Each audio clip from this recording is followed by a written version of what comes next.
Vendredi 18 décembre 2020, bienvenue dans le 18e épisode du TSLH Podcast.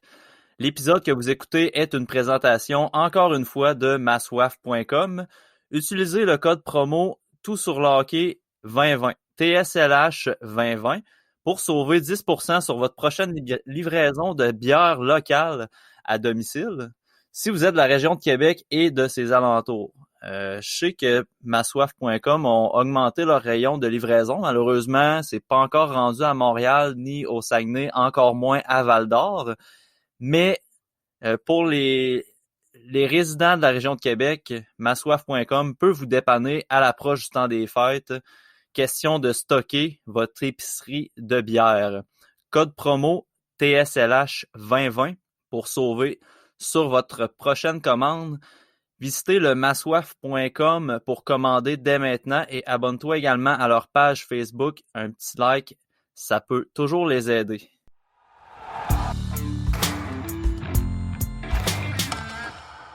Le line-up ce soir demeure inchangé. Max, Pascal, on va avoir du hockey, messieurs. Oh oui. Peut-être pas au Canada, par contre.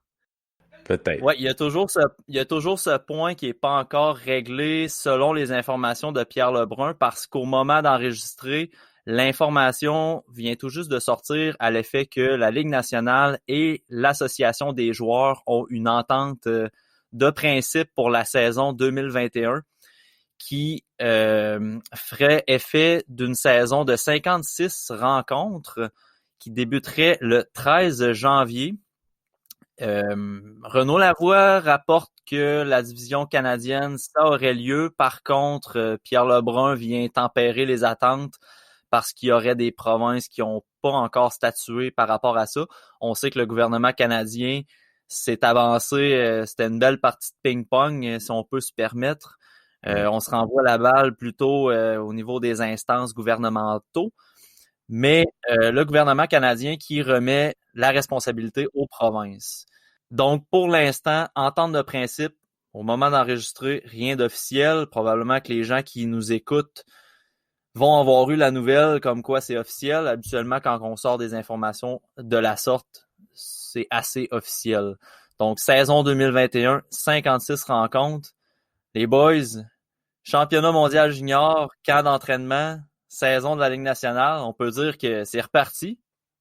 C'est reparti. Ouais, puis là, selon les infos d'Elliott Friedman, ça partirait le 13 janvier et il n'y aurait pas de match préparatoire, là. Donc, ça laisse pas beaucoup de temps aux équipes pour se préparer, là. On commencerait la saison le 13 janvier, pas de match préparatoire, puis là, on est au moment de tourner, on est le 18 décembre. Donc, c'est dans moins d'un mois, ça va rouler. Fait que même les équipes qui n'ont pas fait les séries auraient pas... Ça commencerait-tu avant leur camp? Ils vont avoir, selon toujours Elliott Friedman, il dit few extra days, donc quelques jours de plus. Mais quand même, là, ça... L'information qui était connue à ce jour pour les camps d'entraînement, c'était que les équipes exclues des dernières séries éliminatoires allaient pouvoir commencer le 31 décembre de cette année. Et les équipes régulières qui ont participé aux séries vont pouvoir commencer leur camp d'entraînement le 3 janvier. Donc, c'est un avantage de 4 jours. Probablement que le 31 décembre, les équipes seront pas friands d'envoyer leurs joueurs s'entraîner. Donc, tu sais, on parle de peut-être un 3 jours de plus de camp. Donc, ça, c'est sans compter qu'on n'a pas de problématique avec la COVID aussi, avec les tests, puis avec le confinement, les isolements et tout. Là. Il y a ça, puis tu dis les équipes commenceraient leur camp le 3 et on veut commencer la saison le 13. Un camp de 10 jours. Tu sais, il y a des équipes, là, la majorité des gars qui vont être dans l'équipe, on connaît déjà ces noms-là. Mais il y a des équipes qui ont quand même plusieurs spots pour lesquels les joueurs peuvent se battre. Ça laisse pas beaucoup de temps là, pour choisir ces joueurs, vraiment pas. Ottawa. Et là, je pense à Ottawa, mais il y a plein d'autres équipes. Puis là, avec la COVID aussi, j'imagine que ça sera pas aussi facile de rappeler un joueur d'en descendre dans la Ligue américaine. Fait que ça va être assez spécial. Mais à ce niveau. Ouais, je vais juste poursuivre, Pascal, sur le point de la Ligue américaine, en fait. C'est que les infos qui sont par rapport à ça, c'est que il y aurait possiblement des taxi squads qui parlent, donc des joueurs qui seraient déjà ciblés pour faire des rappels dans la Ligue nationale, puis on grossirait les alignements de 23 à 26, si ma mémoire est bonne. Donc on aurait 3 spots de plus pour des joueurs sur l'alignement là, total. Donc, on aurait déjà du backup si jamais on a des joueurs qui tombent au combat. Là. Ça va être spécial. Tu sais, faut que tu détermines, bon, si c'est un joueur, mettons, comme Ryan Poehling, ok, c'est un gars intéressant pour un rappel, mais il faut qu'il joue. Donc, tu sais, ça va être difficile à évaluer. Est-ce que je le laisse dans la Ligue américaine pour qu'il joue tout le temps, ou bien je le ramène dans la Ligue nationale pour qu'il joue une fois sur 7, en 15 ans, en tout cas. Là, c'est spécial parce que on est en train de tourner, puis les infos, ça sort au compte-gouttes. Puis là, il y a David Pagnotta qui vient de sortir que les équipes canadiennes, les provinces travaillent ensemble, et des 5 provinces qui ont des équipes canadiennes, il y en a 4 qui seraient OK avec le plan, mais qu'il y en a une province qui a des doutes. Là. Il y a une province qui est pas sûre, dans le fond, sur les 5. Ben, il dit pas c'est laquelle. Okay. Mais il dit qu'il y en a 4 qui sont OK avec le plan pour que les équipes canadiennes puissent jouer à la maison, puis qu'il y a une des provinces qui est réticente. Ça doit être l'Ontario. Ouais, c'est pas mal sûr, parce que c'est en train de popper dans l'Ontario. Là. J'ai lu quelque chose aujourd'hui, mais je me rappelle malheureusement pas c'était qui le mentionnait. Je suis pas sûr si c'est Martin McGuire, mais pour vrai, je veux pas m'avancer, mais je suis pas mal. Tu sais, c'est un journaliste connu et réputé, là. C'était pas Eklund, mettons. Là. Mais il mentionnait que la problématique venait surtout de Vancouver, que le gouvernement était probablement plus fermé à l'idée de ramener du hockey en Colombie-Britannique. Puis il soumettait l'idée de tout simplement faire jouer les Canucks dans la division avec, disons, Anaheim, Los Angeles, pour laisser la division canadienne avec les autres formations. On s'entend qu'avec la sortie du gouvernement Legault récemment, à l'effet que le gouvernement s'opposera pas aux entraînements du Canadien, tu sais, ça me surprendrait que le Canadien soit visé là, par cette nouvelle-là. Tu sais. Buffalo viendra jouer à Québec.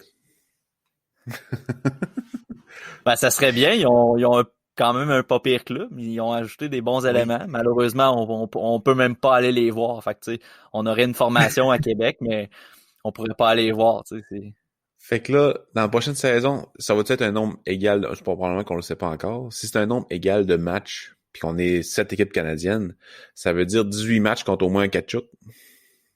Ça va être très frustrant. Mais là, lequel? Matthew ou Brady? Les deux. 9 fois 2. Ouais, ça. Il a fait ça vite. Il a fait ses maths assez rapidement, là. Ouais, hein? Oui. On voit clairement, Max, que Pascal, c'est le cérébral de l'équipe.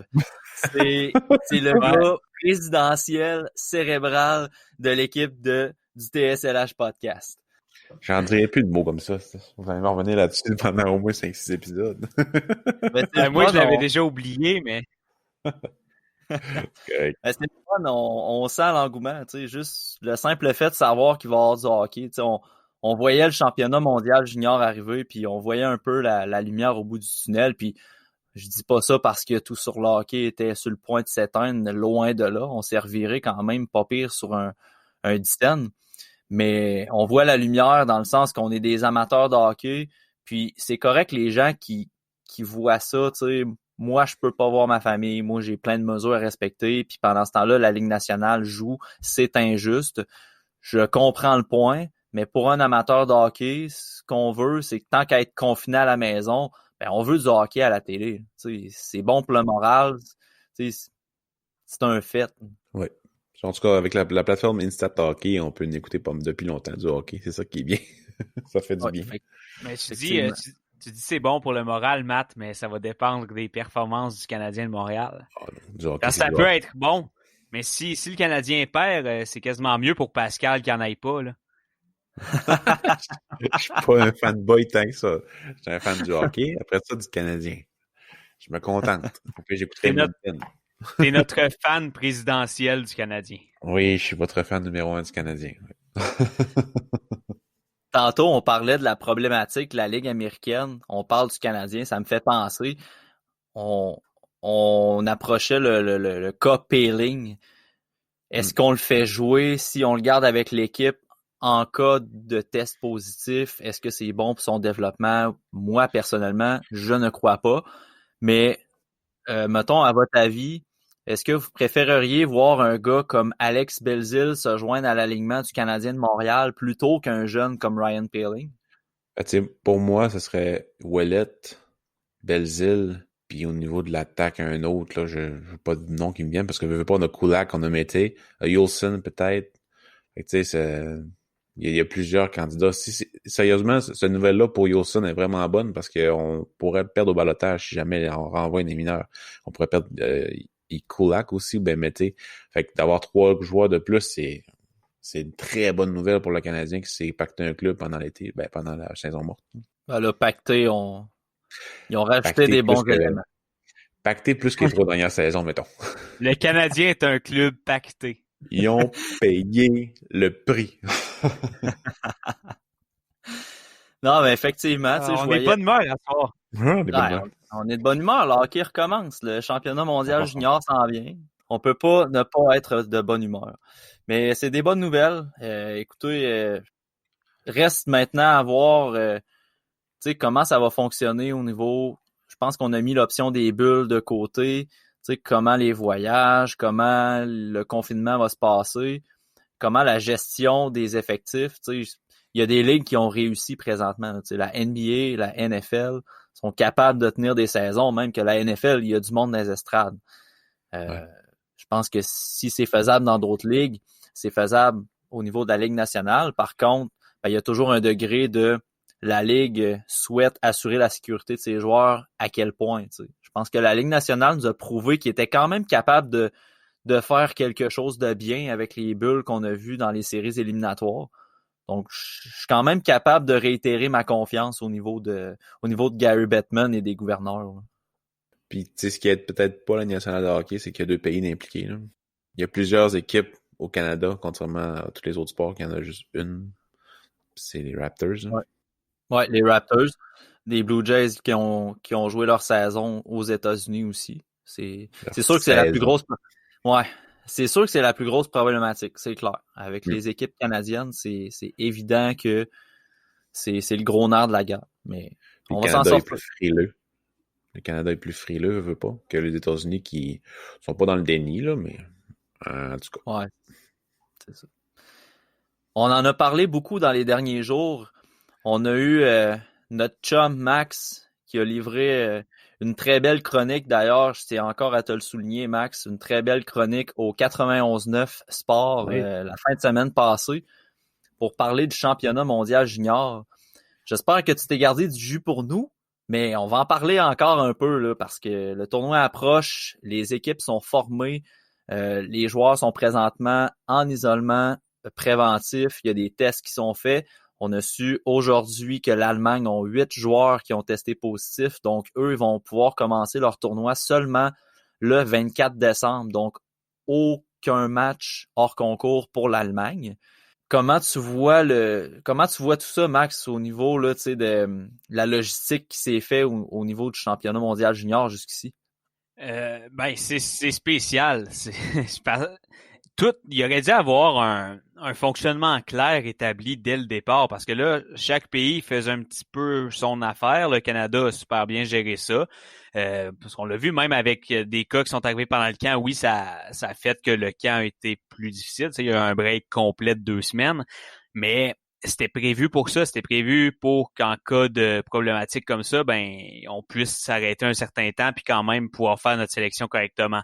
Je vois des équipes comme la Suède qui a perdu des gros morceaux et que là, il y a encore des problèmes rendus au Canada. Je vois des équipes comme l'Allemagne, 8 cas. C'est problématique, 8 cas. Oui, ça devrait pas causer beaucoup de problèmes au tournoi, mais si on testait positif aujourd'hui, le 24, c'est dans 6 jours, là. Je suis pas un pro de la COVID, mais est-ce que ces gars-là pourront jouer? Je pense que c'est 4 tests négatifs que les joueurs doivent remettre, doivent passer avant de pouvoir jouer. est-ce que vraiment des gars qui ont testé positif aujourd'hui ont le temps de passer 4 tests négatifs? Ça veut dire qu'il faut que la COVID dans eux soit partie d'ici le 20. Donc, et puis là, l'Allemagne t'enlève 8 joueurs à une équipe de, hey, là, Pascal, combien? 8, 14 attaquants, 8, 20, 22. 25 les rosters. 25. OK. 25 moins 8, ça fait 17. Fait que si vraiment les 8 joueurs peuvent pas jouer, ben on a un petit problème. Je sais pas, là. Peut-être que les cas ont été annoncés aujourd'hui, mais qui sont connus depuis. Ben non, en fait, non, c'était aujourd'hui. Je peux pas croire. Je sais pas, je trouve que c'est géré bizarre un peu, là. Il aurait dû avoir un protocole clair pour éviter que les gars se ramassent avec la COVID rendue à Edmonton, là. Il y a le cas Eklund, mais ça, vous en parlerez parce que moi, j'ai déjà assez parlé, puis je pense que Matt, ça t'a choqué plus que tout le monde ici, là. Ah, moi, pour vrai, tu sais, j'étais déçu de pas voir William Eklund de la Suède jouer au tournoi parce que, ben, tu sais, on a commencé nos travaux pour le repêchage 2021, donc c'était une chance de le voir avec tu sais, de la compétition solide contre lui. Malheureusement, il sera pas du tournoi. Puis c'est ça qui, tu sais, moi, je veux pas critiquer les mesures qui ont été mises en place. Je pense que les instances qui ont décidé des mesures, qui ont décidé de la logistique, ils devaient bien savoir quoi faire. C'est clairement pas moi qui va leur apprendre quoi faire, mais tu sais, on peut se questionner quand même sur un peu tu sais, c'est un peu injuste de voir un joueur comme William Eklund qui est testé le 6 décembre, positif. Le 10 décembre, William Eklund jouait dans la SHL. Le mardi dernier, William Eklund jouait dans la SHL alors que la Suède partait samedi. Oui. S'il joue dans la SHL, c'est parce que son test y est sorti négatif. Pourquoi on n'a pas décidé de le réintégrer dans l'équipe de la Suède? Parce qu'on a demandé à un joueur de le remplacer entre-temps. Tu sais, c'est ça un peu que je trouve dommage. Puis quand je regarde des joueurs de l'Allemagne qui sont 8 à être testés positifs, puis qui vont seulement être confinés 6 jours, puis qui vont pouvoir jouer, j'y vois une petite injustice là-dedans, puis ça me titille un peu, là. Il y a le cas Beecher des États-Unis aussi qui a testé positif, qui a fait que lui ne pouvait pas participer au tournoi. Bordelot, qui était son co-chambreur, ne peut pas participer au tournoi. Et quelques heures plus tard, Beecher teste négatif. Donc, c'est un fameux faux positif, là. Donc là, c'est 2 jeunes qui peuvent pas, tu sais, Bordelot va avoir la chance de se reprendre l'année prochaine, c'est correct, là. Mais Beecher, c'était sa dernière chance cette année, là. Ouais. Et imagine la frustration. Pourquoi ne pas avoir repassé tout de suite un test ou ne... Ben, tu sais, parce là, que tu traces une ligne. C'est pas gouvernemental, cette affaire-là, mais pas loin, tu sais, vu que c'était avec les instances gouvernementales. Fait que, tu sais, faut qu'il trace une ligne. Eklund, il est tombé, il est positif la dernière journée qui l'empêchait de partir si il testait positif. Fait que, tu dis, OK, mettons que lui teste positif, lui il teste pas positif. 3 jours plus tard, il y en a un qui est négatif entre les deux. Pourquoi je prendrais lui et non pas lui? Tu sais, t'as pas le choix de tracer une ligne et m'amener. C'est ça, puis c'est tout. Puis ça, c'est vraiment dommage pour Eklund. Mais s'il avait tombé malade la journée d'avant, s'il y avait un test la journée d'avant puis il a été positif, ça aurait été moins pire. Il aurait probablement pu partir. Mais là, c'est probablement que les gars de l'Allemagne, là, ils auraient été positifs le lendemain du départ. Le lendemain qu'ils ont fait le test, là, le 6. Là. Fait que là, eux autres, ils sont venus par ici. Ils sont venus au Canada, puis en fin de compte, ils sont positifs. Faut les isoler. Mais c'est une question, c'est pas du hasard, là, mais c'est une affaire qu'il faut que tu fasses une ligne et m'amener, puis c'est ça, puis c'est tout.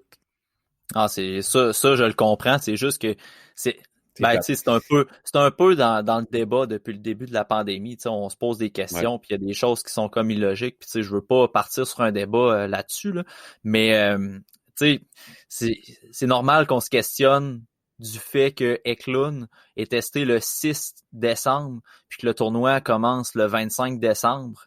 C'est quand même 19 jours, là. C'est 19 jours de temps, alors que les Allemands vont bénéficier d'une quarantaine de 4 à 6 jours pour pouvoir jouer au tournoi. T'sais. C'est le timing, je comprends. C'est vraiment une question de timing, puis c'est poche pour le jeune Eklund. Mais tu sais, on va se le dire, messieurs, une chance que l'Allemagne a pas voyagé avec les autres équipes dans les avions qui étaient trop petites. Oui, ça aurait été n'importe quoi. Là. Et là, ça aurait pas été chic. Honnêtement, je pense que le tournoi aurait pu être, pas à l'eau, là, mais il aurait été menacé. Là. Parce que je rappelle à ceux qui écoutent, qui n'ont pas vu notre manchette, surtout sur lehockey.com, mais l'IIHF ont réservé des avions à la base trop petits pour y abriter 3 équipes. Donc, on avait 3 formations au sein d'un avion, 3 équipes dans un autre avion, puis on avait prévu mettre de l'équipement dans la cabine des passagers parce que dans la soute à bagages, il n'y avait pas suffisamment d'espace. Donc là, ils se sont rendus compte à l'aéroport, ça rentrait pas. Il était trop loadé d'équipement et de personnes, puis il n'y avait aucune distanciation dans l'avion. Là. Tout le monde était serré comme des sardines dans une canne. Là. Fait que finalement, ils ont fait venir des charters. Ils ont changé d'avion. Tu sais. Ça en rajoute un peu à l'organisation. Un peu changeant. Ouais, c'est ça. C'est un peu. C'est ça. Mais tu sais, heureusement que l'Allemagne n'était pas dans ces équipes-là. Parce que il y aurait eu une belle contagion, c'est quasiment sûr. Une belle vague. Il y aurait une belle deuxième vague. Team Canada ont sorti leur alignement aujourd'hui pour les matchs hors concours. Je pense que Max t'a écrit un texte là-dessus.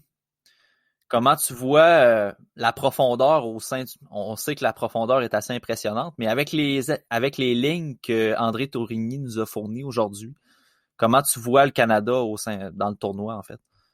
Ben, d'abord, je tiens à dire que je suis déçu parce que là, on pensait avoir un match préparatoire lundi, mais là, le match a été annulé face à la Suède.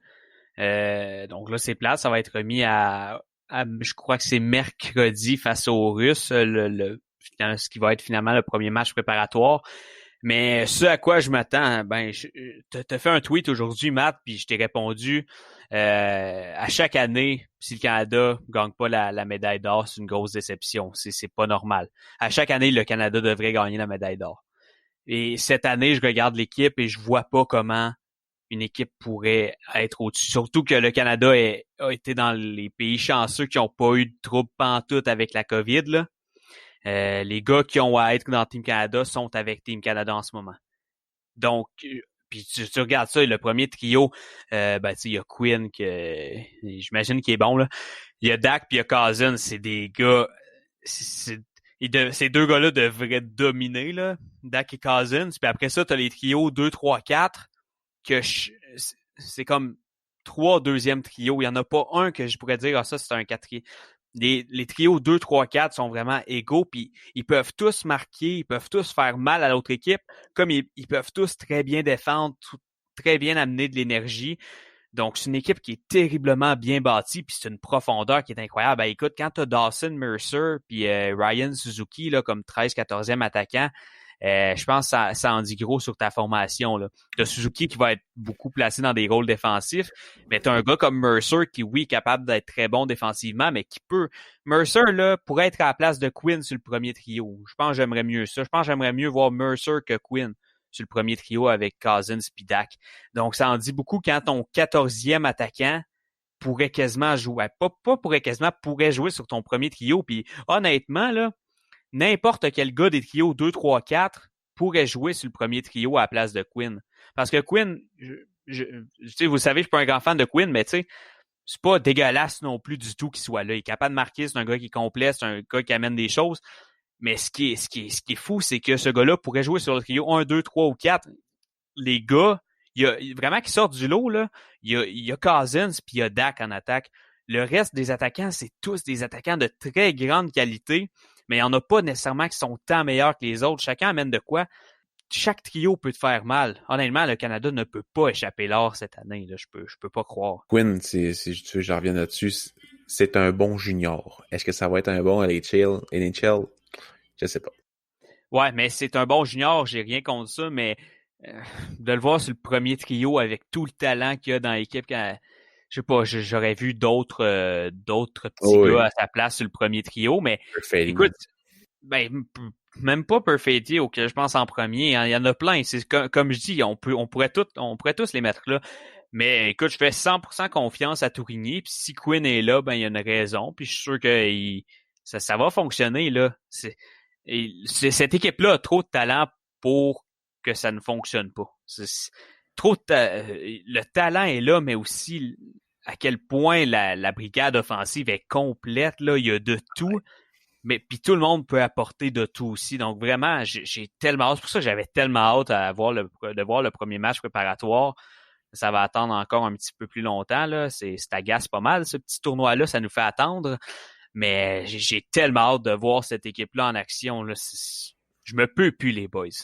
Puis tu sais, comme tu disais, la défensive est malade. Puis c'est vraiment ça qui me convainc que l'équipe est vraiment... Ça va être l'ordre. Parce que il y a du physique, il y a de la rapidité, il y a de l'offensive, il y a de la défensive, il y a du leadership dans cette équipe-là. Il y a vraiment beaucoup de tu le finis par le dire, de leadership. J'ai rarement vu une équipe depuis que je suis fan de hockey là, aussi talentueuse. Puis c'est sûr que je connais beaucoup les espoirs depuis 2-3 ans. Là, puis wow, quelle équipe. C'est sûr, il y a les gardiens de but, mais Levi va faire le boulot. Ça va être... Ouais, je suis pas mal sûr que oui. Là. En plus, son numéro, c'est numéro 1. Fait que pas le choix de faire le... Je pense que ça dit pas tout. Le choix. Ben, hâte de voir. On donne beaucoup d'intérêt au premier, deuxième, troisième trio. Tu sais, chez les amateurs en général, puis même parmi nous, là, bien souvent, le premier, le deuxième, le troisième trio, le quatrième, c'est vraiment important. Première paire, deuxième paire, troisième paire. Tu sais, on veut mettre un numéro sur l'unité, c'est important. Puis si tu te retrouves sur la quatrième unité, tu sais, ouais, t'es pas si bon que ça offensivement, mais t'es un bon PK man, puis t'es un bon gars défensif. Mais avec Team Canada, tu peux pas faire ça. Puis j'adore la façon que tu l'apportes, Max.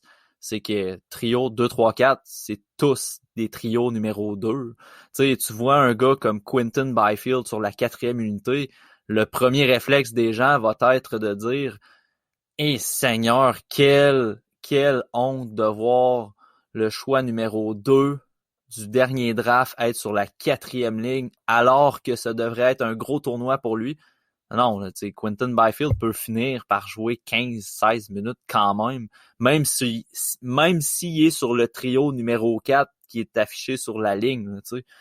Et là, tu sais, Quinton Byfield, oui, OK, il est sur une 4, oui, il n'y aura peut-être pas beaucoup de temps de glace, mais là, ce qui arrive, c'est que le temps de glace va être tellement bien divisé entre ces trios-là qui sont bourrés de talent que des Quinton Byfield vont se ramasser à jouer contre les moins bonnes unités des moins bonnes équipes. Donc, c'est là que je pense que ça pourrait, que la profondeur du Canada pourrait vraiment lui bénéficier. C'est quand tes meilleurs parce que je dis tes meilleurs joueurs, c'est tous. Les joueurs du Canada, cette année, là, c'est tous nos meilleurs joueurs. Donc, ces meilleurs joueurs-là, qui sont bien divisés sur 2, 3, 4, vont se ramasser à jouer contre des gars sans rien leur enlever. Les 3, 4e trios là, de la Suède ou de la Russie, je pense pas que ce soit à la hauteur de ces trios-là du Canada. Là. Donc, en dispersant bien le temps de jeu, première des choses, ça va te permettre de reposer tes gars pour les demi-finales, les finales. Il y a personne qui va être brûlé dans cette équipe-là. Et ça va permettre aussi que chacun des gars va avoir la chance de jouer chacun leur tour contre les moins bons trios adverses. Donc, vraiment, il y a cette profondeur-là, on ne doit tellement pas la sous-estimer. Une telle profondeur, ça doit gagner l'or. C'est simple de même. Puis on a vraiment un groupe avantageux comparativement avec le groupe A, comparativement au groupe B. Groupe B, je pense qu'il y a la Suède, la Russie, les États-Unis, l'Allemagne, c'est comme, je pense il y a États-Unis, Suède, Russie, République tchèque, Autriche va se faire défoncer, là, mais bon. Nous, on a Finlande, Allemagne, Slovaquie, Suisse. Sérieusement, ça va bien aller, là. Les Finlandes, ils sont moins forts que les années passées, je trouve. Ils ont quand même des bons éléments, mais je trouve qu'ils sont moins forts. L'Allemagne va être moins fort que l'année passée. Slovaquie, c'est plus vraiment un pays de hockey. La Suisse, ça demeure tout le temps pas un ennemi du Canada, mais ça arrive. Une bête noire, c'est ça le mot que je cherchais. Mais la Suisse, c'est une bête noire de plusieurs équipes, je pense. Ouais. La Suisse, là, est tout le temps tannante en maudit. C'est jamais le fun de jouer contre la Suisse. Je regarde présentement l'alignement complet de l'équipe de la Russie qu'on a pu voir en action à la Karela Cup. C'est sûr qu'ils ont un Askarov dans le but. Ça va être un gros game changer pour vrai pour leur équipe.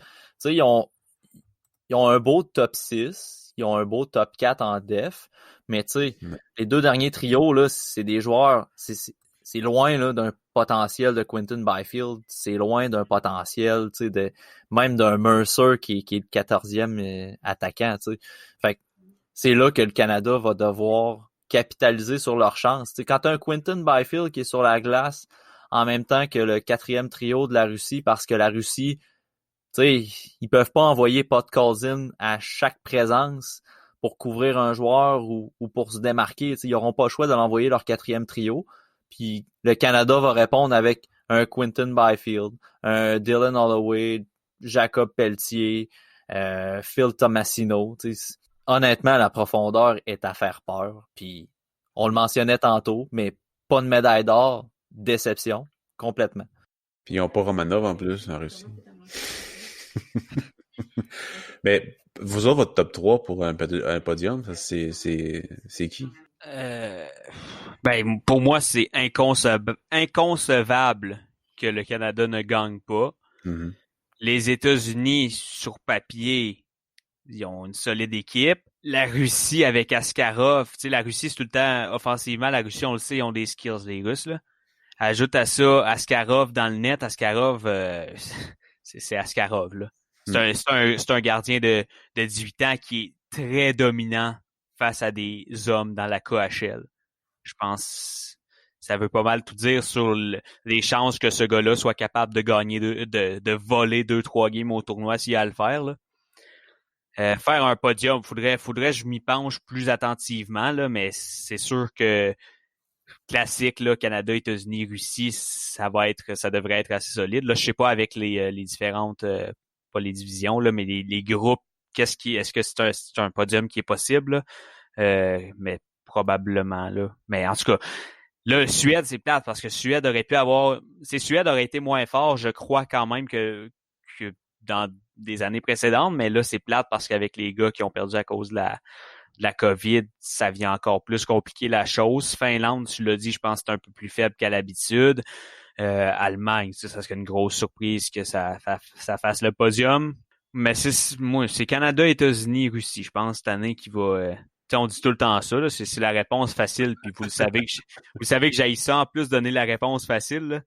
Mais je pense qu'à un moment donné, il faut arrêter de chercher trop loin, puis ces trois équipes-là, cette année, vont mettre des très solides équipes sur la glace, là. Pour moi, c'est la même affaire que toi. C'est vraiment la Suède qui serait en dehors du top 3, puis après ça, la Finlande. La Suède, la seule affaire, c'est qu'ils ont quand même une solide équipe, là, mais c'est les gardiens de but. Si les gardiens de but, ça lève, ça pourrait changer la donne. Puis Askarov, il y a des affaires à se faire pardonner par rapport à l'année passée, donc je crois qu'il va gauler sa tête tout le long. Puis ils ont quand même Wallstedt, là, la Suède. Là. Ça va se battre entre Wallstedt, Klang, puis Hannefeld. Donc, États-Unis, je les vois pas sortir comme l'année passée. Là. Je pense qu'ils vont vraiment dominer. Sérieux, ça va être tout qu'un tournoi. Matt? C'est même pas pour faire différent de vous, les boys, mais vous le savez, on en a parlé en privé. Moi, je mets pas les États-Unis dans mon top 3. Pour la simple et bonne raison, en fait, c'est pas si simple, mais je mets le Canada, c'est sûr, je mets la Russie, c'est sûr, parce que la Russie ont déjà joué des matchs ensemble. Là, la chimie est là, puis ils ont fait un tournoi complet avec leur formation. Ils ont Askarov, Podkolzin et Amirov vont être deux joueurs à surveiller pour la Russie. Honnêtement, la formation va être vraiment le fun à regarder aussi. Pour la Suède, je les mets avant les États-Unis parce que je pense que Wallstedt et Alnefelt ça va être un très beau duo de gardiens de but. Puis la Suède, défensivement, sont assez solides, généralement. Même si on n'a pas LJ Grants et William Wallander qui sont exclus du tournoi en raison de la COVID, je pense que la Suède, avec leur système, avec la défensive et les gardiens qu'ils ont, je pense qu'une équipe comme les États-Unis, qui mettent sur papier d'excellents clubs année après année, je pense que c'est un club qui a parfois de la misère à scorer des gros goals, puis la Suède va les empêcher de faire ces gros goals-là. Mais là, la question, est-ce que la Suède va poursuivre sur sa séquence complètement ridicule de, je pense, 12 ans sans perdre un match de la ronde préliminaire? Ouais, je pense que c'est 51, 52 matchs préliminaires sans Je suis même pas capable de compter jusqu'à là. Pascal? Ah, j'ai aucune idée. Mais ça fait genre 10 ans, là. C'est ridicule, là. Mais là, contre la Russie et les States, cette année, ça va être tough, sérieusement, pour la Suède, là. Tu sais, je parle même pas de Caulfield, là, mais tu sais, Zegras, il va passer par-dessus la compétition cette année, là. J'ai tellement hâte de le voir jouer, de voir sa progression. Matthew Benier, du draft 2021, qui est probablement un de mes préférés à date que j'ai vu jouer, là. Je pense que Matt aussi, tu l'adores, là. Puis selon moi, Max, tu vas l'aimer aussi. Ouais, mec, je me mette à mon scouting, là. La défensive est quand même solide aussi. La Suède va avoir de la misère. Tout va dépendre de Spencer Knight, là. C'est pas mal lui qui va gauler, là. Tout va dépendre de lui qui a un début de saison explosif en NCAA, 4 victoires, genre 955 de pourcentage d'arrêt. On a une solide année de gardien, vraiment, là. Ah ouais. Avec Askarov, avec Wallstead, avec Knight. Blomqvist en Finlande. Ouais. Blomqvist. Un espoir des Pingouins de Pittsburgh, ça, messieurs. Ouais. Choix de deuxième ronde l'année dernière. En Slovaquie. Je sais pas si la Slovaquie va avoir un... c'est quoi son nom? J'ai écrit dessus aujourd'hui, là. Non, c'est ça. Mais t'as Bednar en République tchèque, là, qui est quand même très bon. Fait que, sérieusement, ça va être... il est partout, il y a tout. On en avait parlé pendant l'été à Marco Pouliot, là, que ça va être un bon tournoi. Puis il était d'accord que ça allait être très relevé comme séance. Puis ça va l'être. Il y a juste le Canada qui fait quand même exception au niveau des gardiens de but, mais ça, c'est quand même assez coutume. Là. On a de la difficulté au Canada à développer des très bons gardiens. Là. On a eu Price, on a eu Fleury, on a eu quelques gardiens élites, mais c'est quand même assez rare. Nos gardiens s'illustrent bien dans le tournoi, mais pour dire qu'on a un gardien élite comme Askarov, Wallstead et Knight, ça fait quand même un petit bout qu'on n'a pas eu ça au Canada. Ils sont vraiment des bons gardiens de but. Tu dis que c'est seulement le Canada qui a pas un bon gardien. Pas seulement le Canada, mais dans un gros top du tournoi, oui, il y a le Canada qui fait un peu pitié à ce niveau-là. Mais... Ouais, c'est ça que je voulais dire. Là, on s'entend que je pense que c'est assez logique de dire que l'Autriche et la Suisse n'ont pas des grands gardiens, quoique un gardien peut toujours surprendre en gaulant sa tête. Max, t'as écrit là-dessus aujourd'hui, monsieur Denis Godla. Ouais. Je t'allais voir pendant que tu parlais. Ouais, c'est ça. Gardien de la Slovaquie. C'était de la Slovaquie, hein? Ouais, c'était slovaque. Ouais, c'est ça. Qui a gaulé sa tête tout le long du tournoi, puis le gars s'est jamais trouvé un travail ni même dans la Ligue américaine. Donc, tu sais, des histoires comme ça peut arriver n'importe qui. C'était pas Oscar Dansk? Je sais pas comment le dire. Ouais, mais il semble qu'il y avait... Ouais, ça me dit de quoi que ce gars-là avait eu un gros tournoi.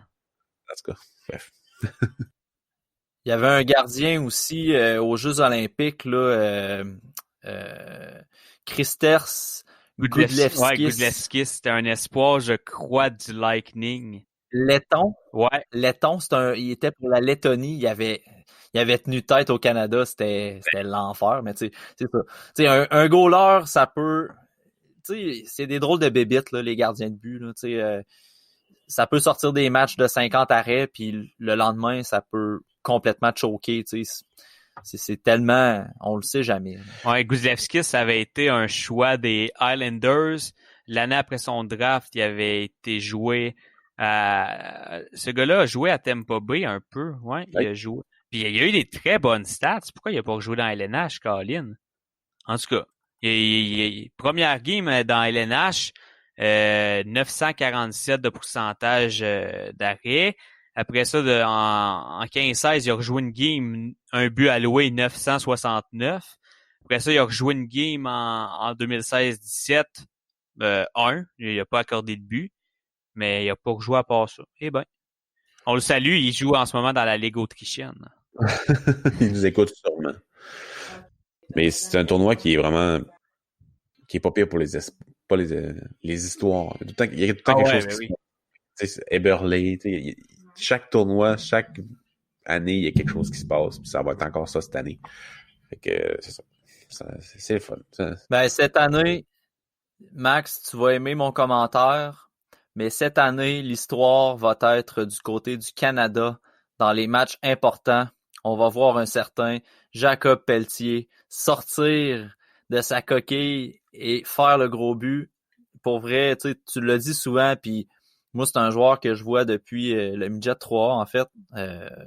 Il évoluait avec le Blizzard, je l'ai vu souvent là, cette année-là. Puis c'est tellement un joueur plaisant à regarder jouer, puis c'est tellement un joueur qui va être à sa place. Puis Tourigny va savoir exactement quand l'employer, puis guess what? Pelletier va répondre, puis je suis pas mal sûr que oui. Ouais, j'ai très hâte de voir ça. Tu l'as dit, c'est un gars qui est tellement le fun à regarder jouer, là. Non, j'ai hâte de voir parce que, comme tu l'as dit, là, c'est un gars, je suis certain que Tourigny va savoir bien l'utiliser. Puis c'est un gars aussi qui va pas se plaindre s'il joue. Ça arrive qu'une période, ça fit pas qu'il joue. Il va garder le sourire, le gars, il va continuer d'encourager tout le monde. C'est un très bon Jack, là. Puis non, vraiment, là, c'est le prototype de gars que tu veux sur ton 3-4e trio d'équipe Canada Junior à chaque année, là. Des gars de même, là, je suis certain qu'il en prendrait une couple d'autres dans l'équipe. C'est un bon candidat aussi à augmenter dans l'arrière. Ouais. Si ça va bien, puis on va l'énergie du premier trio. Là. Un bon candidat. Ben, c'est le genre de joueur qui peut être mis de côté pendant un match, pendant 2, 3, 4 tours, que normalement, il aurait dû embarquer sur la patinoire, puis finalement, ben, il passe son tour parce que Tourigny veut faire fitter tel joueur avec tel joueur adverse. Puis, tu sais, je veux dire, c'est un coaching game rendu là. Mais watch out quand Pelletier va retourner sur le jeu après avoir passé quelques tours. Il va manger les bandes. Il va mettre en échec tout ce qui bouge sans se mettre dans le trouble non plus défensivement. De l'échec avant, en vue-de-ça, en v'là. Puis, il va peut-être même aller à mettre dedans en plus. T'sais, c'est le genre de joueur qui est capable de faire ça, qui a ce style-là. T'sais. Ce gars-là va jouer dans la LNH. Là, on dévie un peu, là, mais ça, j'en suis certain. Là. Pour moi, il n'y a aucun doute dans ma tête que ce gars-là va jouer. Puis j'ai un ami qui l'avait déjà comparé un peu à Yanni Gourde dans le style d'impact qu'il pourrait avoir dans la LNH. Puis j'ai adoré la comparaison. Là, je pense que non, Jacob Pelletier va avoir un impact avec Team Canada. Il va jouer dans la LNH éventuellement. Je suis pas mal certain de ça. Ça, par contre, après avoir remporté la Coupe du Président et la Coupe Memorial avec les Foreurs de Val-d'Or. C'est comme si tu mettais le cœur de Steve Bégin dans un joueur avec du talent. Okay. C'est sûr, ça ouais, c'est un peu ça. Ouais. Ouais, c'est ça, pareil. On a regardé Steve Bégin et dit, maudit. Il est tellement... Les partisans l'adoraient. Puis c'est plate qu'il n'y ait pas de talent. Mets son cœur dans Kovalev, puis ça fait tout quelque chose. Mais Jacob Pelletier, c'est le cœur de Bégin dans un joueur talentueux.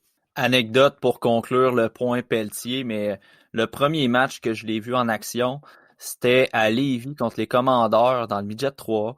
C'était la première partie de la saison, Midget 3, cette saison-là. Je vais là parce que le cousin de ma conjointe joue pour le Blizzard. J'ai aucune connaissance des joueurs qui sont sur la patinoire. Premier chiffre que je vois, M. Pelletier, qui est marqué dans son dos, je sais pas c'est qui, tu sais. 3 mises en échec sur le même shift, mais des solides mises en échec, là. Vraiment, là, plein impact, légal, pas d'élan, là, pas rien, là. Vraiment des mises en échec solides, de la grosse échec avant, il finit par marquer un but dans le shift.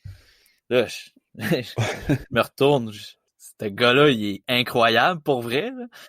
Je pense qu'il a fini avec 2 buts, une passe. Il a dû finir avec au moins 7 lancés au but à peu près, puis il a dû terminer avec au moins un 6-7 mises en échec aussi. Il était partout, puis ça a été de même toute la saison, tu sais, fait que...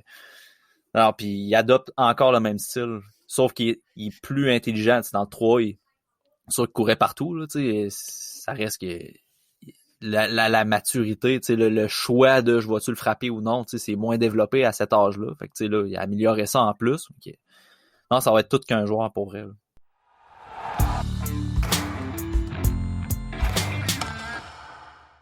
On va terminer avec la liste de Bob McKenzie qui a sorti sur TSN dans le courant de la semaine.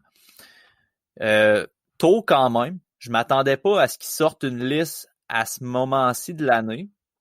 il a sorti un top 20, il n'a pas sorti un ranking de 32 joueurs là, comme il le fait À d'habitude. mi-saison, c'est tout le temps à 20 joueurs. Début de la saison, c'est une dizaine de joueurs. Mi-saison, après le World Junior, c'est tout le temps une vingtaine de joueurs.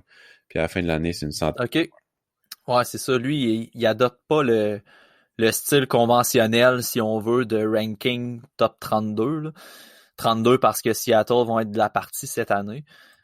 Tu sais, nous, on a commencé à regarder les joueurs, Pascal. Puis, fait qu'on a comme un échantillon un peu de comparaison. Max, t'as commencé plus à la GMQ. Ouais, un peu. Mais Ouais. surtout que les gars de la LHMQ, je les connais depuis plus longtemps. Puis je les ai vus en plus jouer cette année. Donc, ce qui est cool avec les gars de la LHMQ, c'est que je peux voir la courbe de progression un peu. Tu sais, c'est cool de regarder les gars en ce moment. Mais c'est cool aussi d'avoir une image de l'année passée, puis même il y a 2 ans, si j'ai regardé Midget 3, par exemple, et de voir comment ils se sont améliorés jusqu'à aujourd'hui. Je pense que ça peut en dire beaucoup aussi, ce qu'on n'a pas nécessairement le temps de faire. Tu sais, quand on regarde un gars qu'on connaît pas en Suède, on va pas retourner voir des games d'il y a 3 ans, d'il y a 1 an, il y a 2 ans, pour essayer de voir la courbe. Non, pas le temps de faire ça. À un moment donné, là, on a une vie et des jobs. Mais non, c'est ça, les gars de la LHMQ, je les connais. Donc, j'ai cet avantage-là un petit peu de regarder beaucoup à la base de la GMQ. Mais j'ai pas, vous êtes pas mal plus avancé que moi dans le scouting, donc je vais vous laisser la parole pas mal. Je vais plus vous poser des questions. Je vais me mettre à la place de la personne qui écoute le podcast en ce moment. Puis je vais vous poser les questions que je pense que les gens voudraient vous poser. C'est bon, ça? Ouais, ça me va. Écoute, j'ai trouvé ça, ben, tu me corrigeras, Pascal. Je sais pas si tu es du même avis que moi. Je trouve ça particulier un peu de voir des joueurs de la OHL et de la WHL aussi haut présentement, puisqu'ils n'ont pas commencé à jouer. Je comprends que probablement McKenzie les suit depuis l'année passée, donc son évaluation se base un peu sur les performances de ces joueurs-là l'année passée. Puis, parenthèse, avant de commencer le podcast, il y avait des informations à l'effet que la OHL, ça se pouvait qu'ils annulent complètement la saison à cause de la situation de la COVID en Ontario. Donc, il y a plusieurs joueurs là, qui pourraient, dans l'éventualité où la saison est cancellée, qui pourraient qui pourraient aller jouer en Europe en attendant le repêchage. La WHL ont repoussé leur date pour le début de saison qu'on ciblait à la mi-janvier. Donc, au niveau des ligues juniors nord-américaines, c'est pas mal juste la JMQ présentement qui peut faire jouer ses joueurs. Si je regarde le top 20 de Bob McKenzie, premier rang, on trouve Owen Power, évidemment. Je pense que c'est assez unanime, messieurs, que c'est notre numéro 1 aussi. Là. C'est clair. Sérieusement, c'est tout qu'un joueur. Là. C'est tout qu'un défenseur. C'est un gars qui va jouer dans la Ligue nationale. Là, on le voit déjà. Il a 17 ans, il est dans NCAA, puis ça a l'air facile. T'sais. Il y a eu un bon début de saison, un bon 2-3 premiers matchs. Après ça, offensivement, après ça s'est calmé un petit peu. Mais il est tellement utile sur toute la patinoire. C'est un gars de 6 pieds 6 ou 6 pieds 5. Il n'est pas physique, mais il déplace de l'air. Il est dur à tasser, il protège vraiment bien la rondelle. Il est tout ce que tu veux d'un défenseur moderne qui mêle son style avec un défenseur de l'ancien temps, de pré-moderne, si on veut. Là. Et il y a absolument tout ce que vous voulez d'un défenseur.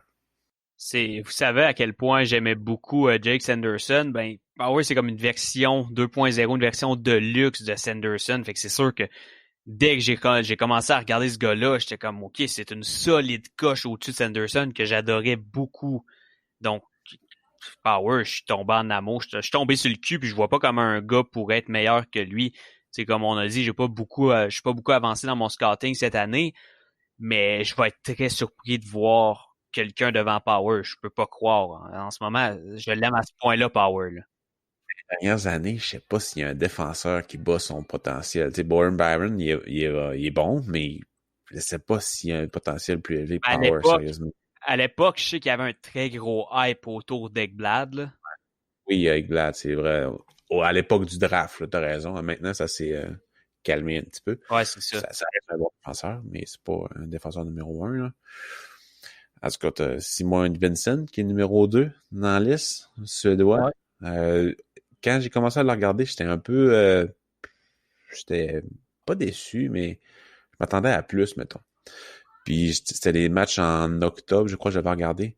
Puis j'ai regardé dernièrement son coéquipier, Gabrielson. Et ça a été un très bon match d'Edvinson. J'ai compris un peu pourquoi le hype autour d'Edvinson. On en a déjà parlé, je pense, d'une bouée de sauvetage, ce gars-là. C'est 6 pieds 4, 198 livres. 198 livres, il patine comme le vent. Défensive, il n'y a absolument aucun négatif. Rien, à part, mettons, l'aspect physique, mais ça, c'est répandu cette année.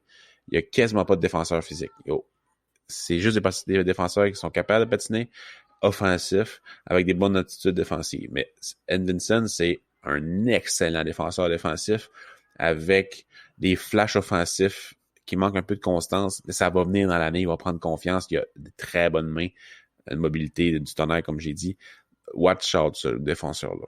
Chez les défenseurs plus physiques, je pense qu'on peut se mettre d'accord là-dessus, Pascal, que le meilleur défenseur physique, il se retrouve dans l'équipe nationale américaine présentement, et son nom est Sean Barons, oui, qui est pas dans le top 20 de Bob McKenzie, mais tu sais, moi, quand j'ai vu que McKenzie sortait sa liste, j'ai diffusé sur Twitter rapidement ma liste vraiment, mais vraiment préliminaire, parce que j'ai pas assez de matchs pour dresser une liste, mais pour le faire en toute transparence, puis pas arriver puis me faire dire « Ouais, mais t'as attendu que McKenzie a sorti sa liste pour sortir la tienne. » Fait que tu sais, de façon transparente, j'ai sorti la mienne.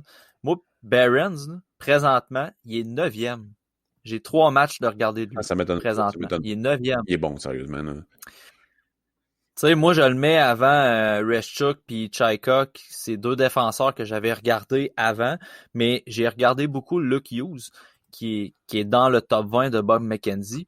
En regardant Luke Hughes, c'est sûr que ton regard va être attiré vers ce défenseur-là. Il est tellement bon. Offensivement, il fait des belles percées offensives. Puis il laisse très rarement la défensive de côté. C'est vraiment un corps arrière. Mais tu vois, il est 10e dans la liste à McKenzie. Luke Hughes, moi, personnellement, je trouve que c'est le 2e meilleur défenseur de ce draft au moment présent. Ça peut changer encore, là.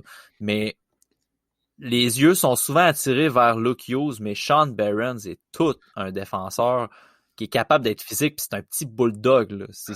Il est pas si grand, mais offensivement, il est fiable. J'ai regardé des matchs de l'an dernier, puis il était jumelé à Roman Schmidt, qui est un défenseur qu'on a déjà parlé dans le podcast, puis c'est un défenseur qui est pas très... Tu sais, on dit pas très bon, mais c'est pas très bon comparativement à tous les défenseurs qui sont dans le repêchage 2021. Moi, c'est pas mon préféré. Ouais, je le mets pas en première ronde, Schmidt. Mais tu sais, Barron, c'était le corps arrière de cette paire-là. Tu sais, il était capable de sortir du lot offensivement, alors qu'avec Hughes, ben, son travail est plus défensif, plus physique. Fait qu'il tombe un peu dans l'ombre de Hughes, mais c'est vraiment un bon défenseur, Sean Barron. Tu sais, tu parlais de Schmidt. Schmidt, pour vous exposer un peu son talent, c'est un gars qui a une mobilité correcte. C'est pas un gars explosif, mais il est capable de prendre son élan. Puis dans un 2 contre 1, lui, il va lober la puck dans le chest du gardien. Mettons. C'est l'offensive de ce gars-là. Bref.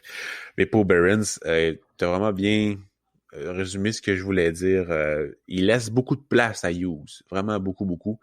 Puis quand il décide de « OK, là, c'est à mon tour, je monte la puck, je vais jouer en offensive, je vais faire bouger la boîte adverse, je vais aller en arrière du but, je vais tourner en rond pour ouvrir les lignes de passe. » Il est capable. Luke Hughes est capable aussi, mais il y a un avantage sur Luke Hughes, c'est que même s'il mesure 5 et 9, pas mal sûr qu'il torche physiquement. Luke Hughes, il a pas un bon shot. Ben, pas un bon shot. Il a un meilleur shot que moi, probablement, là. Mais il y a beaucoup de travail à faire là-dessus. C'est vraiment plus un distributeur. Puis Barron, c'est plus polyvalent à ce niveau-là. Meilleur lancé. Fait qu'il se complète bien, mais Barron laisse trop de place à Hughes à 5 contre 5.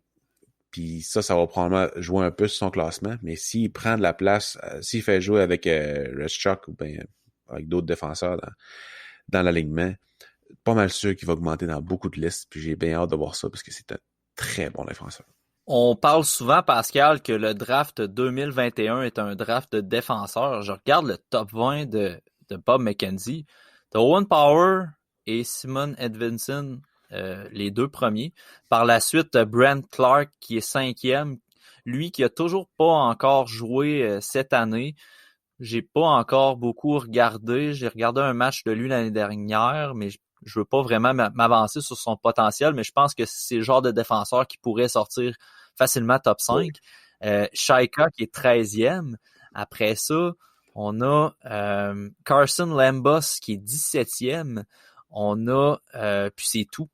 Dans le top 20, c'est uniquement les seuls défenseurs qu'on retrouve, alors que dans le podcast précédemment, je crois que c'est le dernier épisode ou l'autre d'avant, on mentionnait qu'il y avait peut-être une possibilité de voir beaucoup de défenseurs dans le top 15. Si je me fie à McKenzie, il n'y en aura pas tant que ça. Ça t'a-tu surpris de voir ça dans la liste de McKenzie? Ça fait, si on regarde la liste, c'est 6 dans le top 20. C'est pas mal plus haut que ce qu'on voit habituellement, là. Dans les dernières années, en tout cas. 6, c'est genre 3 dans les dernières années. Mais oui, ça m'étonnait un peu. Je m'attendais à en voir environ 2 autres. Barons et Rishuk. Et, vu qu'il a ajouté des gars de la WHL et de la OHL, c'est sûr que là, ça va diminuer un peu. Ça va diluer un peu le nombre de défenseurs. Moi, Hotman, je l'ai jamais vu jouer. Sullinger, je connais le nom, mais je l'ai jamais vu jouer non plus. Après ça, Clark, je l'ai regardé jouer l'année passée. J'ai regardé 4 matchs. Pas détesté, c'est un très bon joueur, mais je ne mettrai pas premier pour l'instant. McTavish, je sais que c'est tout un sniper, mais c'est pas un gars que j'ai regardé jouer. Fait que tu sais, je comprends sa liste. Veux pas, sa liste est faite avec des scouts de la NHL, là, fait qu'on peut pas vraiment dire qu'ils n'ont pas rapport, là. Mais exact. mais tu sais, oui, j'ai été étonné d'en avoir juste 6. Mais généralement, les centres sont très aimés par la Ligue nationale de hockey, donc on va probablement tous être jetés à terre au vrai draft, là. Mais le fait qu'il y en ait 3 dans le top 5, ça fait longtemps qu'on a vu ça, là. Déjà là, ça fait OK, c'est un draft très différent des autres années. Ça va être excitant.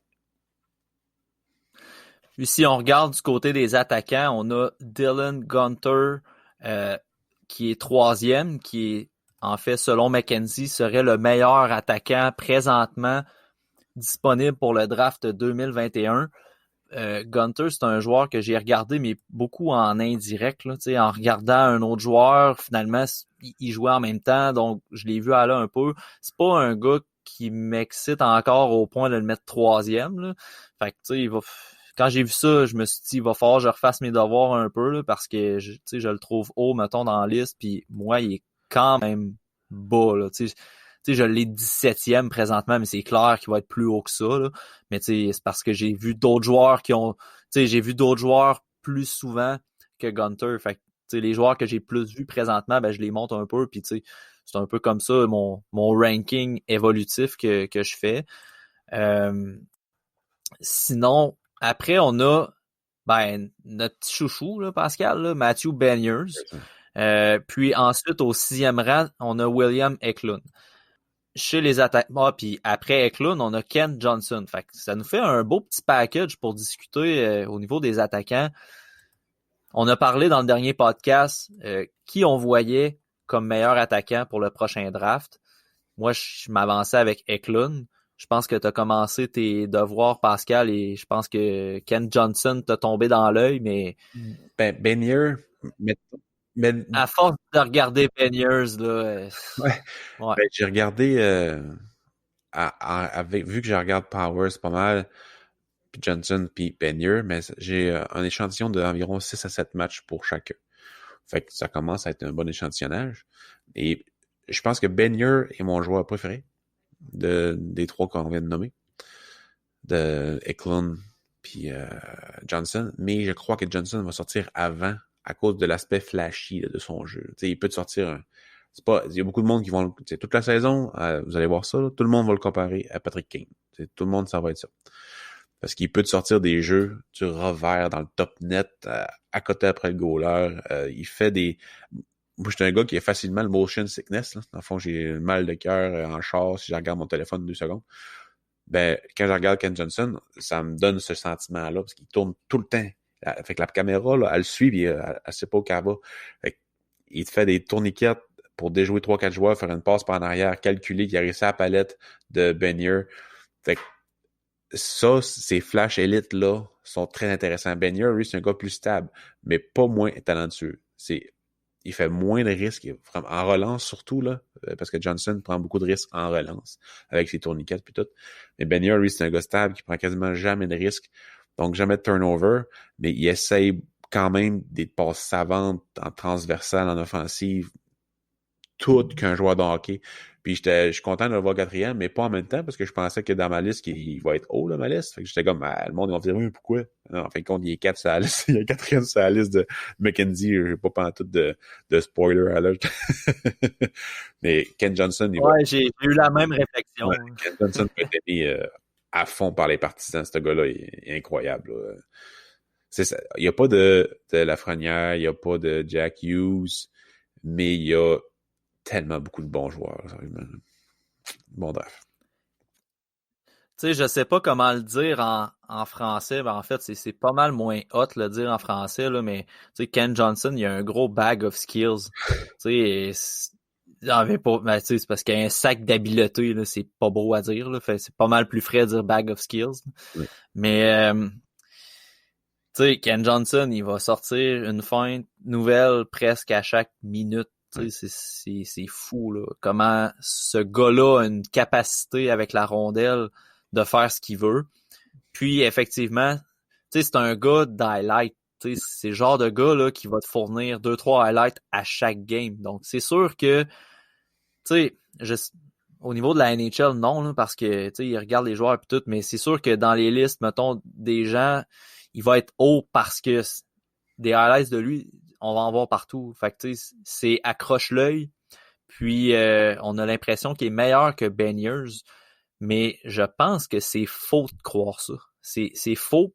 Puis, habituellement, là, je m'avance pas sur un potentiel de joueur puis dire, lui, il va devenir tel joueur parce que, premièrement, c'est pas mon travail d'évaluer les joueurs. J'aime ça, je le fais par passion, mais je suis pas un recruteur de la Ligue nationale. J'ai pas le sentiment que j'ai les skills pour dire, tu sais, tel joueur va devenir tel joueur. Mais Matthew Beniers, pour moi, c'est un joueur qui va jouer dans la Ligue nationale. Je suis très prêt. Pour vrai, je suis prêt à mettre de l'argent là-dessus. C'est l'expression à Max. Je la reprends. Je suis prêt à mettre de l'argent là-dessus. Matthew Beniers va jouer dans la Ligue nationale de par son style, de par sa maturité. Puis, tu sais, il est très complet dans sa game, sans pour autant être tu sais, souvent, un joueur complet va peut-être être bon offensivement, bon défensivement, il va être bon partout, mais excellent de nulle part. Puis des joueurs comme ça, tu peux en trouver en troisième ronde, en deuxième ronde. Mais là, il est bon partout, puis il excelle aussi dans plusieurs facettes du jeu. Puis, pour vrai, moi, personnellement, je mettais Eklund meilleur attaquant il y a quelques jours, quelques semaines.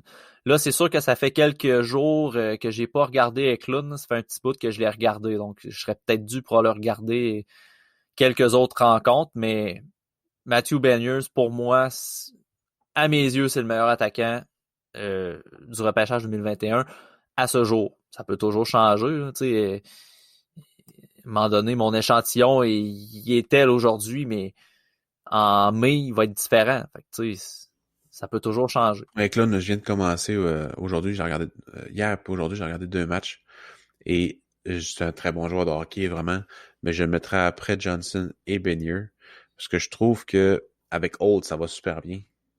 Mais il bénéficie plus de Holt qui s'entend bien avec. Mettons, Johnson puis Benier, ils se complètent à merveille. Un sont complémentaires. Un est bon, l'autre est bon, mais il est pas bon au détriment de l'autre. Holtz puis Eklund fonctionnent bien ensemble, mais je trouve que Eklund, il bénéficie plus de la présence de Holtz que Holtz bénéficie de la présence de Eklund. Si j'ai regardé 2 matchs, c'est pas beaucoup. Il joue pas énormément. Il joue en moyenne, je pense qu'il joue 14 minutes par game. Il va falloir que j'en regarde plus pour vraiment évaluer son jeu. Mais top 10, Pour le moment, oui, parce que j'ai pas encore beaucoup d'attaquants de regarder jouer. Mais pour moi, Johnson puis Ben Yedder sont avant lui. Mais on va voir. Si on se transporte vers la LHJMQ, dans le top 20 de Bob McKenzie, on retrouve au 15e rang Zach Bolduc et on retrouve au 18e rang Zach L'Heureux. Donc, Xavier Bourgault qui est absent de la liste de Bob McKenzie. Max, je sais que tu n'as pas encore élaboré ton ranking, la LHJMQ, comme on promet. Je suis censé l'avoir fait depuis 2 mois, mais maudit football, hein?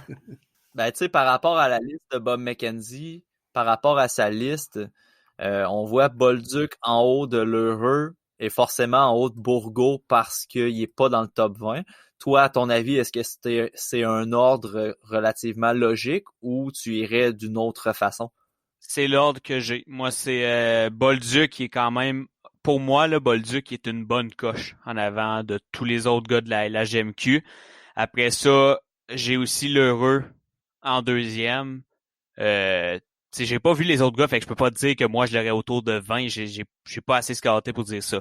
Mais je prends un draft moyen, mettons, puis je vois où sont rankés les gars, puis je trouve que ça a bien de l'allure, mettons là.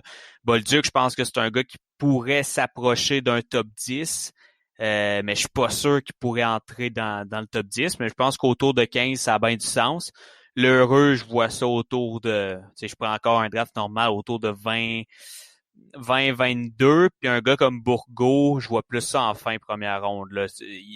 Rien contre le gars, mais il manque comme un petit quelque chose quand je le regarde. C'est un gars qui produit des choses, ça va, c'est correct, ça fit bien avec Bourg, mais il manque comme un petit quelque chose quand je le regarde, Bourgault, qui fait que je sais même pas si personnellement je le mets troisième là, dans les attaquants de la LHJMQ.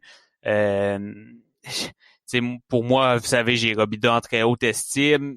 Dean, je pense que, sans dire aujourd'hui, je suis pas prêt à dire que je mettrais Dean devant Bourgault, mais c'est assez serré, là. Je sais qu'il y en a beaucoup qui pensent, en tout cas, pas qui pensent, je sais qu'il y en a, pour beaucoup de gens, c'est assez clair là, que Bourgault est dans le top 3 des meilleurs espoirs de la Q cette année.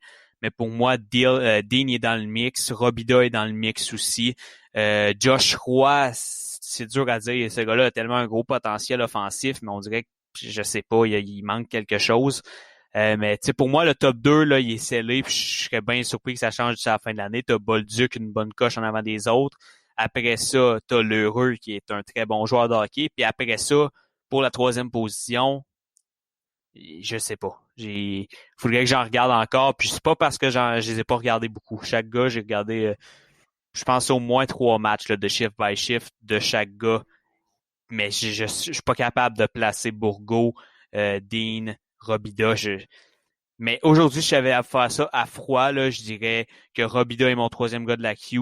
Le 4e serait Dean et le 5e serait Bourgault. J'ai regardé un peu L'Heureux puis Bolduc indirectement, en regardant Béliveau et Wynot. Bolduc, je suis d'accord, c'est le meilleur des deux, mettons. Je connais pas beaucoup les autres encore. Mais je trouvais que L'Heureux, il manque de drive. Tu sais, des fois, je suis comme, ouais, maudit. Parce que Halifax sont quand même une bonne équipe. Puis je trouve que si Bolduc était à Halifax, là, ça serait vraiment intéressant. Mais si L'Heureux était à Océanique, il serait pas mal plus bas dans les classements, selon moi. Parce que Bolduc essaie de faire en Océanique, avec l'Océanique, mais ça fonctionne pas parce qu'il n'y a plus Lafrenière. C'est sûr, c'est plus difficile, là. Mais j'ai la misère à aimer L'Heureux. En tout cas, de ce que j'ai vu, là, des 4 matchs de Wynot que j'ai vus, indirectement, je l'ai vu lui. Là. Il va falloir que je regarde plus de matchs que ça, là, mais j'avais de la misère à l'aimer. Ouais, moi je l'aime, mais je trouve qu'il tire beaucoup. On dirait, justement, ça revient un peu rejoindre la drive dont tu parlais. Des fois, il pourrait donner le petit coup de patin de plus pour couper au filet, pour foncer au net, pour se donner un meilleur angle de passe ou de tir. Mais il va beaucoup tirer. Puis comme je pense que je l'ai déjà dit dans un podcast, je vais jamais dire qu'un gars lance trop au filet, là, mais il lance beaucoup. Et puis des fois, je pense qu'il y aurait des bien meilleures options que des lancers. Et tu sais, un lancer, c'est un lancer. Puis comme j'ai dit, jamais je vais chialer contre un lancer parce que Combien de fois on dit aux jeunes quand ils jouent au hockey, lancer un tir au but, ça peut rentrer, oui. Mais quand tu as le talent d'un Zachary L'Heureux, tu pourrais essayer la petite feinte de plus ou tu sais, oui, il y a des situations dans lesquelles le faire, mais ou juste de donner un meilleur angle de lancer. Des fois, on dirait que il prend pas de chance, il lance, c'est correct. Mais quand tu as le talent d'un gars comme ça, ben, let's go, donne-le le petit coup de patin de plus, la petite feinte de plus qui va te donner un meilleur angle, qui va créer une meilleure chance de marquer. C'est ça que j'aimerais plus voir, puis il n'est pas trop tard pour l'améliorer, il reste en masse avant le draft. Mais je trouve que c'est ça qui fait que pour moi, Bolduc est une bonne coche au-dessus, c'est que Bolduc va les faire, ces genres de petits trucs. Tu vas tellement triper à regarder Benier puis Johnson, là. J'ai hâte que tu les regardes jouer pour t'en parler. Je vais essayer de faire ça bientôt. Je suis un peu dans le même bateau que toi, Pascal, pour l'Heureux. Le premier match de l'Heureux que j'ai regardé sur Instat, tu sais, souvent quand je choisis mes matchs à regarder, je regarde un peu les stats, mais tu sais, j'essaie de pas commencer avec un match de 4 buts. Là, tu sais, je veux pas non plus m'influencer sur le hype d'un joueur en partant. Fait que souvent, je vais aller chercher un match, tu sais, qui a peut-être une passe, un but, qui a quand même une coupe de scoring chance, parce que c'est une stat qu'on a sur Instat. Tu sais, une coupe de scoring chance, une coupe de lancer au filet. L'Heureux, le premier match que j'ai regardé, il y avait un but, il y avait plusieurs tirs au but, puis il y avait 10 ou 15 minutes de punition, comme même. Fait que, tu sais, je me suis dit, crime, tu sais, l'Heureux, il est réputé pour dropper mitaine. Fait que je voulais voir un peu son style. Est-ce que c'est un gars qui perd la tête ou est-ce que c'est un gars qui choisit ses combats puis que, tu sais, il le fait de façon intelligente ou qui est agressif positivement sur le jeu. En tout cas, je voulais voir sa robustesse. Fait que je me disais, ce match-là, il va être parfait pour l'évaluer en ce sens. Son but, il a foncé au filet, c'était bien. Il est rentré dans le trafic puis il l'a mis dans le filet. Son 10 minutes d'inconduite à la fin de la partie, l'équipe adverse a mis la rencontre à égalité. Puis il a décidé de dégager la rondelle vers un arbitre. Il s'est fait sacrer dehors alors que le match était égal. Puis le match est allé en prolongation et Halifax a perdu. Ça m'a un peu déchanté, là, pour vrai, sur le joueur. Puis, tu sais, j'aime pas ça, voir ça. Je trouve que c'est pas une attitude à avoir quand tu sais que tu vas être repêché dans la Ligue nationale. Ça me démontre que tu es compétitif. Il n'y a pas juste du négatif par rapport à ça. Mais, tu sais, côté hockey, j'aime moins ça. Je trouvais qu'il était beaucoup linéaire aussi, puis ça rejoint ce que tu dis, Max. C'était un gars qui arrivait en ligne droite. De la minute qu'il avait l'occasion de tirer, il lançait. Ce qui est pas mauvais, mais tu sais, ça serait le fun qu'il essaie un peu de passer entre les défenseurs ou essayer une manœuvre pour se donner un meilleur angle, comme tu dis. Fait que tu sais, moi, l'Heureux, c'est pas un joueur que je trippe présentement, mais je l'ai pas assez vu jouer pour m'avancer là, sur où je le placerais. Mais Bourgault, tu sais, je l'ai comme plus vu jouer. Fait que tu sais, pour moi, c'est plus Bolduc, Bourgault. Puis pour vrai, je mettrais pas l'Heureux troisième. Je mettrais probablement Robida et Dean. T'sais. Ben, en fait, l'Heureux, je le mettrais avant Dean.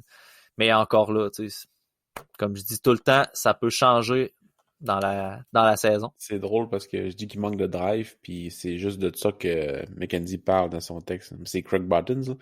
Can play the game with skill, power, and with an edge. Competes hard and makes life uncomfortable for opponents. J'étais comme, bon, ben, on dirait que je l'ai pas assez vu jouer. On verra. Ouais, mais tu sais, en même temps, je veux pas nécessairement contredire l'avis de ces experts-là parce qu'ils ont la réputation puis sont appuyés par des scouts de la Ligue nationale. Fait qu'ils sont pas mal meilleurs que Pascal, Matt Parra et Larchie de tout sur le hockey. Là. Mais tu sais, en même temps, moi, voir Atu Ratti dans le top 20, là, au 8e rang, c'est par réputation. De la misère à croire. C'est par réputation qui est là. C'est probablement juste à cause de ça en ce moment, puis il va finir par descendre. Il va être en chute libre là, bientôt, là, Monsieur Ratti. Ben, tu sais, j'en parlais au dernier podcast, mais tu sais, j'ai continué de regarder des matchs, puis présentement, Ratti, il est 21 là, dans ma liste. Fait que tu sais, on en a parlé... on se demandait si ça allait être un choix de première ronde. Je suis pas mal sûr que ça va être un choix de première ronde quand même. Là. Le gars, il a des skills. Le gars, il a du talent, mais c'est que son talent, il a pas été capable de l'amener dans sa transition U20 à Liga. Donc, puis la transition était très difficile. Fait que je pense que c'est ça qui va le faire baisser. Est-ce qu'on est trop sévère à son endroit? Écoute, au moment d'enregistrer le dernier épisode, on parlait de Ratty comme étant un ancien choix le premier choix, là, qui est passé de premier choix l'année passée. Puis je donnais une évaluation qui me laissait un peu sur ma faim. J'étais déçu de Ratty. Après l'épisode, on apprend que Ratty il est même pas pris avec la Finlande au championnat mondial junior. Tu sais, je veux pas nécessairement qu'on brague là-dessus, mais c'est un indicateur en maudit, par contre, que Ratty, tu sais, là, il y aura pas le championnat junior pour se prouver, puis sa transition avec la Liga se passe pas bien. Fait que, tu sais, tranquillement, pas vite, ça glisse vers une expulsion du top 15 pour le prochain repêchage. Exact.